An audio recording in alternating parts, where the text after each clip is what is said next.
अरे बापरे, तुम्ही संतूर साबण वापरता का? जरा त्यांच्यासाठी जोरदार टाळ्या होऊन जाऊ देत. आणि आता त्या बोलणार आहेत, खूप दिलखुलास आहेत आणि दिलखुलास हसतायत. ताई, हा माईक, हा डायस आणि तुम्ही जरा जोरदार टाळ्या स्वागत करूया. सर्वांना नमस्कार. सर्वप्रथम आत्ताच अँकरिंग करणाऱ्या सरांनी जो कॉम्प्लिमेंट्स दिले त्याचं क्रेडिट सगळं माझ्या फॅमिलीला जातं. माझे सासू सासरे आणि माझे मिस्टर.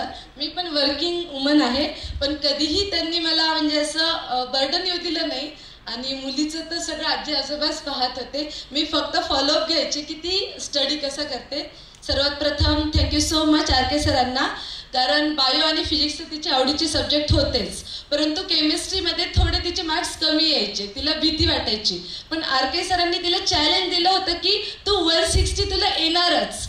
फक्त 5 मार्क्स कमी पडले, पण तिने नियर अबाउट सरांचं चॅलेंज स्वीकारून सरांनी पण तिला खूप कोऑपरेट केलं आणि फॉलोअप खूप घ्यायचे सर.